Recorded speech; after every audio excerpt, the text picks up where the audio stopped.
발언이 있겠습니다. 네, 저도 조희대 대법원장의 이례적인 속도전에 대해서 한 말씀 드리겠습니다. 지금 대법원에서는 이례적인 일들이 발생하고 있습니다.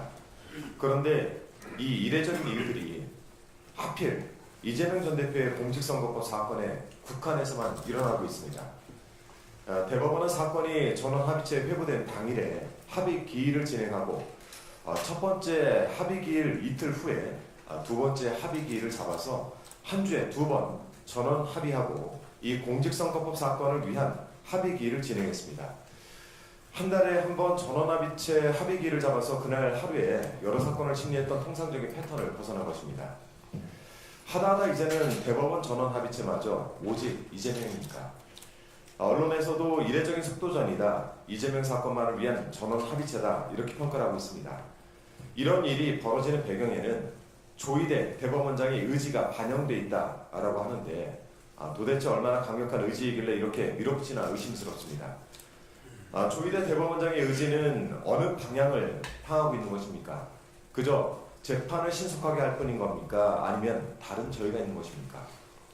과전이하라는 옛말이 있습니다. 오이밭에서는 신발을 고쳐 신지 말고 오얏나무 아래에서는 갓을 고쳐 쓰지 말라는 뜻입니다. 대통령 선거를 앞둔 때 이재명 전 대표에 대한 이 급발진, 그러니까 대법원의 정적 중립에 대해서 오해를 사는 것 아니겠습니까? 대통령 선거일이 확정된 이후부터는 국민의 시간입니다. 대법원은 국민의 시간에서 물러날 것을 강력히 촉구드립니다. 어제 한덕수 권한대행이 국회에서 추경안에 대한 시정연설을 했습니다.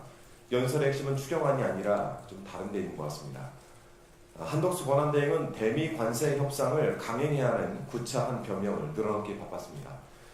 미국발 관세 정책 때문에 우리 산업에 상당한 부담이 초래될 것이다 라면서 협상의 필요성을 강변하고 지금 이 시각에도 여러 국가가 대미 관세 협상을 추진하기 위해서 치열한 경쟁을 벌이고 있다면서 위기감 조장을 하고 있고 우리도 가능한 신속하게 협상에 돌입해야 한다라면서 정당화를 했습니다.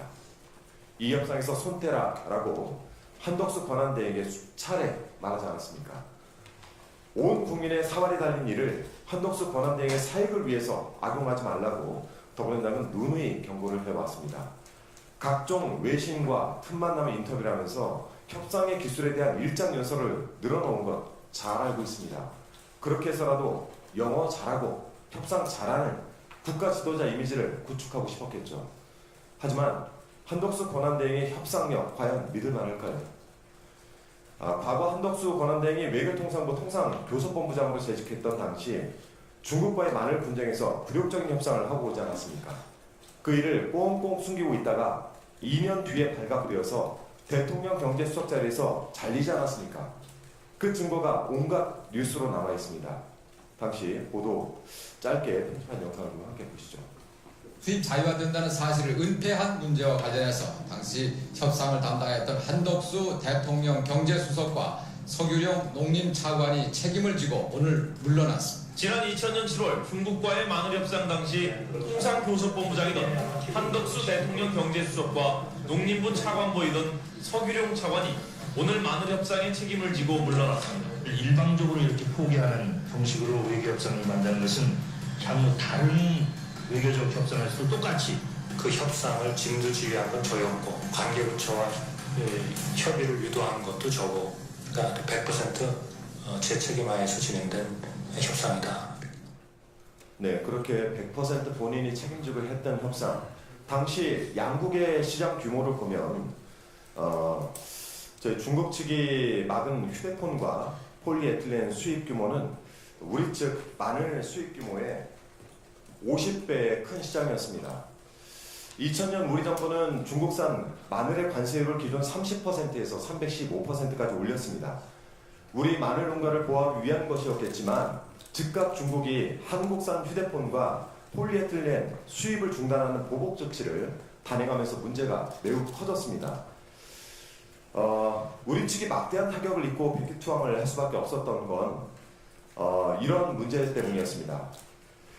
결국 3년간 의무적으로 중국산 마늘을 3만여 킬로그램씩 낮은 관세율로 수입을 해야만 했습니다.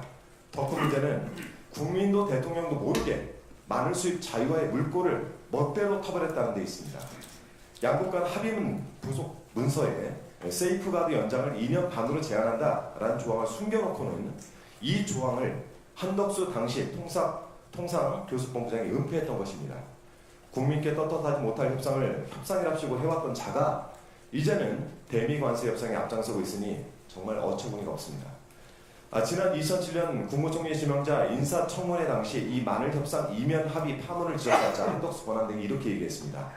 당시 만일 협상은 협상을 담당한 사람들에게 엄청난 교훈을 줬다. 절대 그런 일은 다시 일어나지 않을 것이다.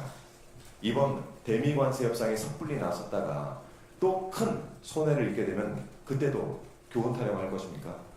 만일 협상에 한덕수 권한대행에게 남긴 교훈은 단 한 가지입니다. 한 대행은 협상에서 손을 떼라는 것입니다. 우리 시간은 오늘 새벽 6시경 한미 2+2 통상협의 결과에 대한 보도가 나왔습니다. 최상목 경제부총리는 관세 면제와 예외가 필요하다는 입장을 전달했다고 하면서 7월 초 패키지 합의를 추진하겠다라고 밝혔습니다. 그런데 과연 그 패키지 합의의 내용이 무엇인지 분명하게 말하지 않았습니다. 스콧 베선트 미국 재무장관은 한국인들이 일찍 협상하러 왔다라면서 그들은 자기들의 최선의 제안을 가져왔고 우리는 그들이 이를 이행하는지 볼 것이다 라고 말했습니다. 이게 협상입니까? 패키지 합의는 무엇이고 최선의 제안은 무엇입니까? 크게 우려하고 계시는 국민 앞에서 이 내용에 대해서 소상히 보고를 하시기 바랍니다. 그리고 최종적 합의와 결정은 다음 정부의 몫이라는 점 분명히 말씀드립니다.